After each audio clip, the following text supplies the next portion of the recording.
So I wanted to share that I think I mentioned that I had all these little different magical stories, and one of the ones that I think is really important to share because it gives people an insight into how that law of correspondence, or every action has an equal and opposite, how the physics kind of works in this reality, right? The real right? The real we make it real in our reality, but it comes through our consciousness first. So as the observer, we are affecting how it's showing up, right? And I'll tell you the story. And it happened not last summer; it was the summer before. And my son was visiting us, and he'd been here, I think, a couple of weeks, and he was heading back he's about a day's drive away. And normally you would leave here in the morning and you get home for dinner, at his city where he's at. And but he decided, he had spent the day here doing, I think, yoga and doing some other stuff. Anyways, and decided he was just going to drive, and he was going to car camp because he set up. He loves to do his road trips, and he set up and he was going to stop midway. And it's it's a known kind of area for camping and stuff, and he was going to maybe stop there on the way and then make it to his city in the next morning. And anyways, and I didn't think much of it because he's I think he's 31, right? So it's not like he needs to check in with us all the time. So anyways, he left, and I didn't check in with him that night. I didn't think much of it, and the next day, I think it was in the afternoon, I just said, hey, how'd the drive go or something. I texted him, and I didn't hear back anything, right? And so that night, I think I gave his phone a call and just said, hey, did everything okay, right? Did you make it home safely?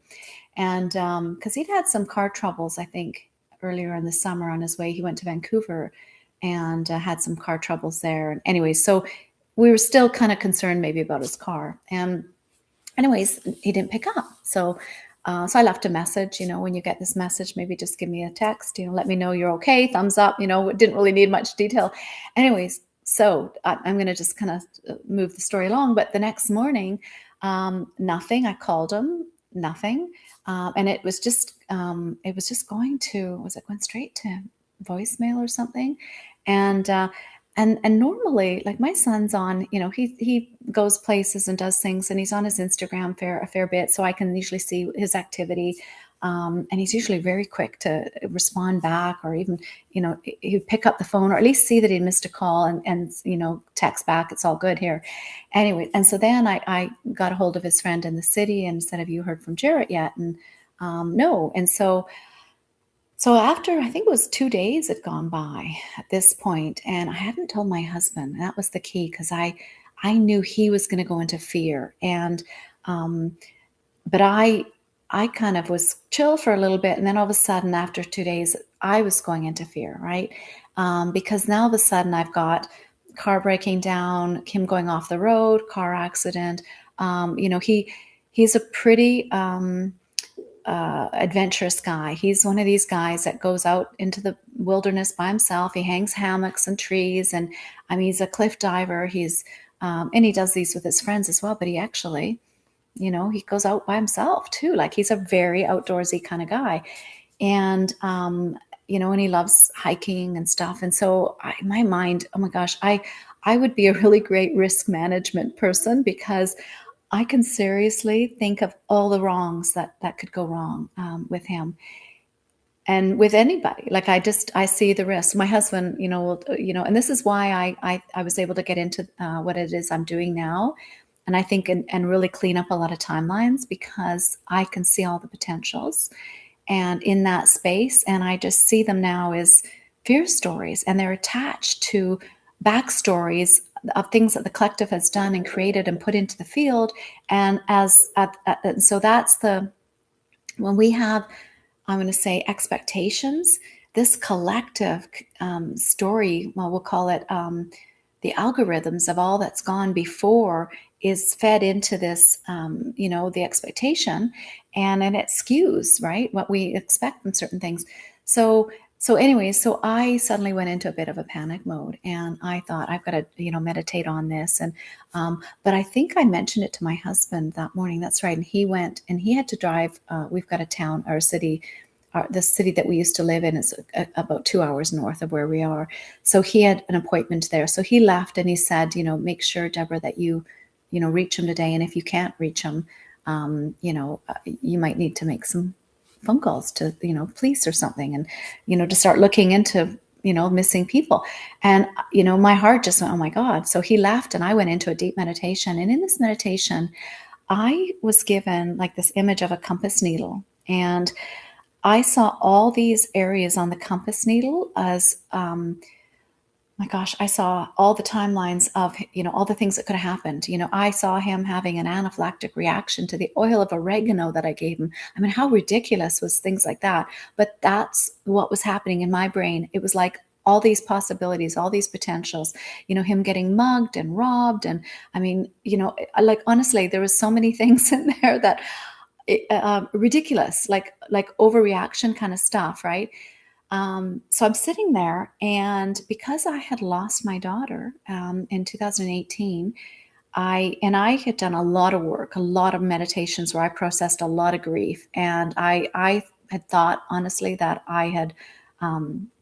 And I was able to hold a good healing space for others around grief because I had done so much work in my field around it. I didn't think there was more to it. But what happened was so interesting is I went into such grief, seeing all these timeline potentials, right? It was like this, like I said, the compass needle in every stroke. I had all these stories, and I was sitting in there, and I was like overcome with grief, as though these stories, one of them had happened, like as though I'd lost him. And that's the space I was sitting in. I got to the point where, gosh, I hadn't been here. I don't even know if I was this overwhelmed, because Janelle was sick. I don't know if I was this overwhelmed losing her, because that was always a potential, but this was so out of the blue. So I went into this wave of grief, and I had a hard time breathing. It was letting go. It was like I was like convulsing with it, which is really interesting, letting it go. And, people would say it was unprocessed grief, but I actually think what it was all the timeline potential grief. And it was like I was collapsing all those potentials so that I don't have to go into that level of fear anymore. It was like, it wasn't, it's kind of hard to language. I don't even know if there's language here, but it was multidimensional grief. And it was allowing myself to shift up into a freer space, because I don't go to this level of grief anymore. I still have some fear of my son, but not at that level. I had shifted that. That was an older, contracted mindset that could hold, and every mother out there probably knows what I'm talking about, that I was holding this configuration of, that's funny that something's coming in around that. Yeah, that's interesting. I'm getting a download around that. But around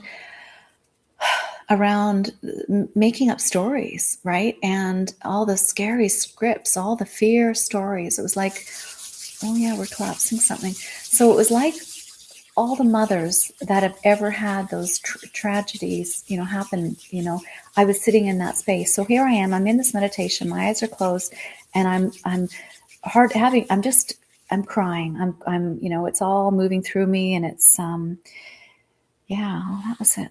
We just clapped something. So that was kind of nice. So, yeah, I'm sitting in that, and I'm looking all around, and I'm in this on this compass needle, but I know that first one, that north, or maybe it was up, I don't know, but it was right ahead of me, was clear. And that's the timeline. I thought, he's safe here. And so I literally went, okay, I'm going there, because I was tight. I was constricted. I started walking in my mind, in my meditation. I take step, step, step. And all of a sudden I could just feel it starting to let go. It was like layers of sludge just coming off, falling off. And I'm taking a few steps, and I know this is the timeline. And I knew in this timeline, the words that came to me were, he's having the time of his life. And I'm walking and walking and walking. I got there and I was so free. I'm like, that's what he's doing. He's having the time of his life. And I sat there, And I really quickly went, okay, I feel it. It's here. It's real. I anchored it right down. I sent it as deep as it could go, and I asked to record it. And I sealed up everything else, and it was like I was done. Those other stuff, the backstories, they're gone. They're not even active anymore. I've released them, and I anchored in. And so then when I came out of it, and I'm sitting there, and I was feeling much better about this. My heart's not racing. I'm not in any fear. I'm not imagining it the worst, right? And then my husband calls, and he says, "Honey, have you called the police yet?" And the town that he's in, I don't know if it matters, but I could share. It was the Fernie police, because that's kind of midway between where we are and Calgary, where Jared is. And anyway, so I said, "No, I haven't yet." And he goes, "Well, you got to do that." He goes, "Don't leave this. Like, it's daylight still, but we don't want another night to go by." So, and then, and he had to go off to another appointment. And so take my phone and I walk over. I'm sitting in front of my computer because I did a search for the phone number of the place. It came up, and I'm looking at it, and I'm looking at my phone. I was just about to make the call, but I went in my brain, I'm going, how do I stay on that timeline and make this phone call? Because if I make the phone call, am I not giving power to the old story? And I literally asked that in my mind. I said, how do I stay on this timeline where Jarrett's having the time of his life? And all of a sudden, my phone rings. It's vibrating. I'm looking down. It says, Jared is calling. And I answer it, and I'm just about ready to give him shit because, as his mother, it's like, don't put me through that, right? And he says, "Hey, Mom, I'm really sorry I didn't call. You're not going to believe what happened." And he started talking about this concert that he'd ran into a friend in this small town midway between here and Fernie. And she lives even north. She's in the cusp or something. So she happened to be in this small town. I think it was called Selmo, I think it was. Anyways, and he called her to see if she would join him in Fernie for car camping. And she had said, "Well, where are you?" And he goes, "Well, I'm just in Selmo." And she goes, "Oh my God, I'm there." And she goes, "Jared, I'm at the subway." And so anyway, so he met her, and they were chatting, and she says, "I've got the tickets to this unicorn festival." It was um, it's like a music festival, and those sorts of things, the tickets sell out in a day. I think they're like $500 a ticket, or for the weekend, I don't know how that works, but anyway, so they were all sold out, but her brother couldn't come make it. And so anyway, so he hops in with them, and he gets there and realizes it's out of cell range, so he couldn't call me. So he's telling me the story, and the crazy thing is, Jared has never used these words. He would always say, "Oh, it was the best day ever." But he goes, "Mom, you're not going to believe it. I just had the time of my life." And my whole body lit up. Like I knew in that moment that I was given permission to make that real, that I had stepped onto that timeline. Like, if he'd used any other word, I might not have put it together. I might have just kind of, it was a coincidence and it worked out well, right? All's well, ends well kind of thing. But no, he used those words. My team and his team co-created together and made sure that the language was so perfect that I knew that that's what had happened. Now, I'm not saying there weren't timelines where Jarrett didn't have trouble, right? But I connected into the one where that's what I was available for. He'd created, or he was having the time of his life. And I was a vibrational match for that. So the thing is, you had to, and interesting, the healing that I got from Jarrett being there, and this is what I was talking about, the law of correspondence, that every action has an equal and opposite. Jarrett, unbeknownst to him, in that I was having the time of my life, was holding such a high pole that I did a really deep dive, that I was able to go and clean up so many of Deborah's old fears. So it was so interesting. So when people are doing, we'll call it seemingly selfish things, and they make you go in and do that work, it's not obvious at the time, but they are assisting you on your journey to really get clean, get clear, to work your intention, and to practice your timeline stuff, right? And or just grow through it, right? Choose again. Stop giving your power away to whatever it is. But in my case, because of where I'm at in my consciousness and the work that I do, and I practice that timeline jumping stuff. His team and my team set it up so that I was actually gonna, because I could be jumping timelines, but I don't have anybody in my life giving me the feedback to tell me that I changed, that I shifted the timeline, right? But that I'm somebody that, but him and I are close enough and connected enough that he got the language. And so I really hope that really lands with people that, you know, it was so unusual for him to say those words. That again, his words were always "best day ever," right? And so I couldn't get mad at him. I couldn't. I wanted to, and I think the last Christmas, I got him one of those satellite, phones for his traveling and stuff. I don't even know if he's ever figured out how to use it yet, but it just for put my peace of mind. The thing is sometimes you do these things and you go, okay, we're good now because I've taken care of it, right? But that's the thing is I couldn't do this work if I didn't have those spheres, right? Because I had to be able to see all the timeline potentials, right?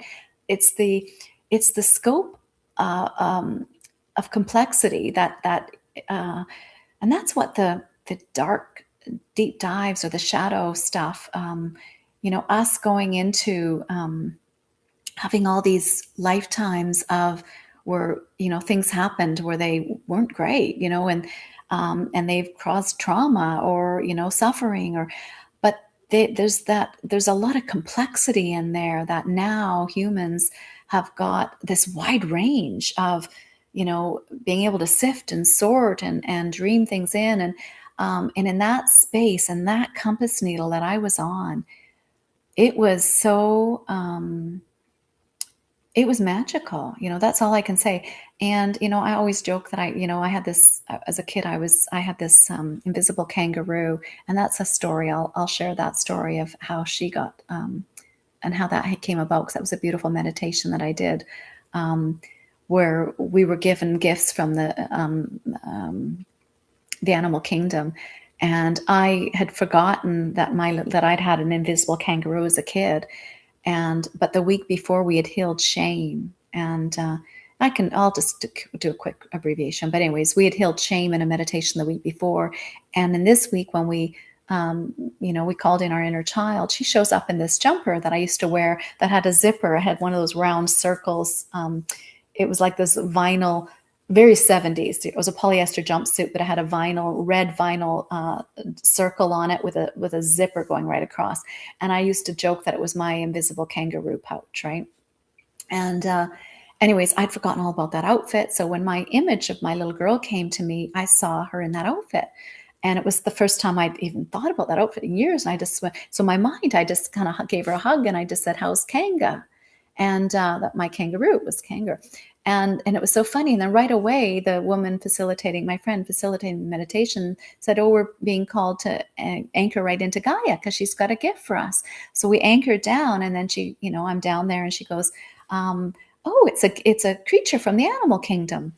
And all of a sudden, my kangaroo is in there, and I'm giving it to my little girl. So I mean, I don't know what that meant to anybody else in the group, but that was me getting my invisible kangaroo. And I knew in that moment that that's how we timeline jump. Well, the crazy thing is, if you Google the symbolism for kangaroo, it's quantum jumping. So I've had so many little bits of like spoon feeding Deborah along the way where, because I've given myself permission to play in that magical playground. And, again, people might think that's very cocky of me or, very, very arrogant or whatever. But it's, I always say, you've got nothing to lose there. You've got nothing to lose by I'm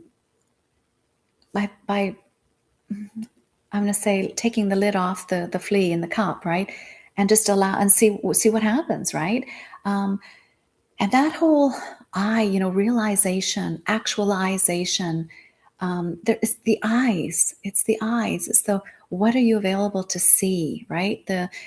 Because if you give all the evidence to the outer world and what you've seen before, you're calling in all the past backstories to inform your future instead of, I want to leap into a future that nothing behind me is informed, like it's actually, it's an unformed future, right? It's pure potential. And I know that I can't even imagine it, right? That's the thing, is I want to be so free in my creations there. I want to imagine, like was playing with writing a book one time where I had paintings, like on my walls, where they were literally, the paint just started, it would sit there static for a while, and then all of a sudden it would just slowly start to melt, and all the paint would melt and collect at the bottom of the screen, and our screen at the canvas, and it was this goopy collection. And so it would be very almost like conceptual art, and very minimalist kind of art, streaks, maybe some of them, and then all of a sudden, brush stroke by brush stroke and movement by movement, they start repainting, and a new painting appears, right? So I play in a playground where is that real? Well, it hasn't shown up there yet. But the crazy thing is, when I wrote this story with that happening in it, it was probably about 15 years ago, and I had never heard of an NFT. There wasn't digital art at that time that moved. It was all static. So it wasn't as though there was a potential for something like that to even show up.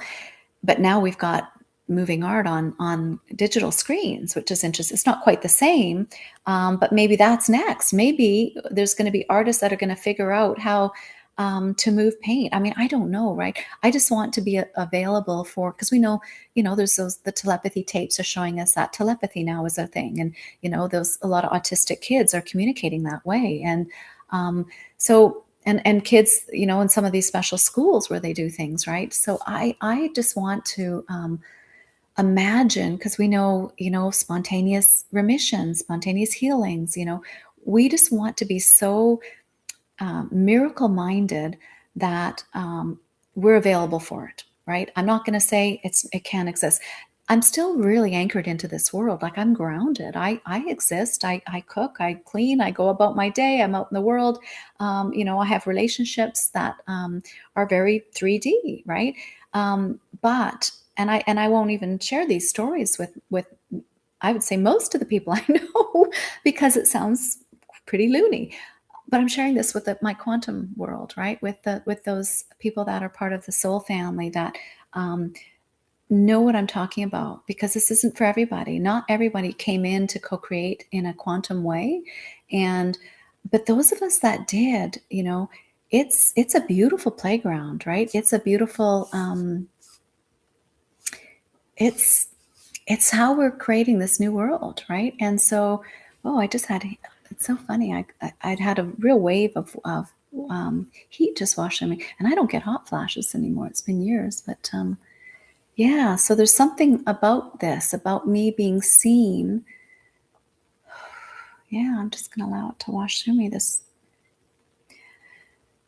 It's codes. Yeah, that's the only time I get a change in temperature now, and I even get weird smells sometimes, is deep in meditations, or when big energy is moving through me. So, okay. Yeah. So me inviting you to join me in these spaces that are playing in the unlimited world, it's new. It's yeah.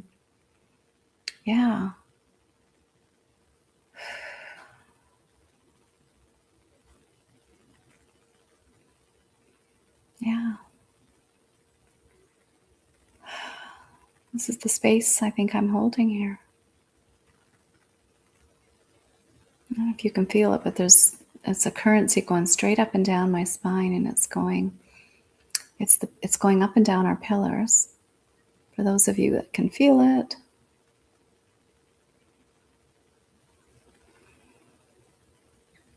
It's more unlimited. Yeah, that's interesting. Timeline jumping. I wonder what that's about. Wow, that's interesting. Sorry, I say that's a lot. That's because I do find I find it all so fascinating. I'm fascinated by, things like hieroglyphs. I'm fascinated by all the power spots on the planet, by the grid lines, the Michael Mary line, all the,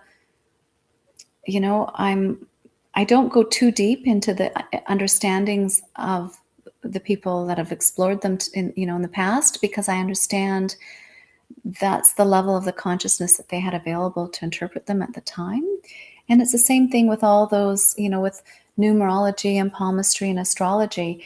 We're going to outgrow some of those definitions. And I know that's, because my hands, I'm working with, all the planets at the tip of my fingers, and all the elements are represented in our hands, all the numerology. So there's codes being, activated here and in these spaces. So I allow the definitions to just shift as I shift, right?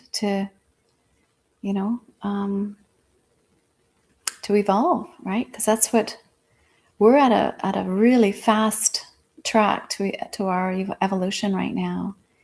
And those of us that are poised, we'll say, because I keep holding space for everyone to come along, but those of us are poised to actually that set it up so that our souls can come in and participate in working our piece of the puzzle for the shift.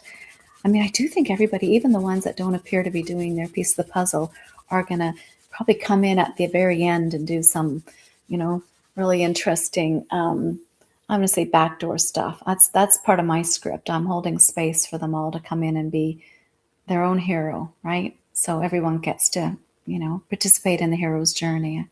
And that's a space I choose to hold, and that's in my script. Maybe it's just my sphere of influence. That's okay too. Maybe I'm on a really different timeline than everyone else, but there might be something that you hear today that though you want to work with those codes in your own story, right? And because we are all our own authors, right? So, okay. So I'm just going to allow that to come back into our beautiful divine alignment. Thank you to the teams. Thank you to our spirit and all the temples, Mother Gaia, Source. Thank you to our God presences.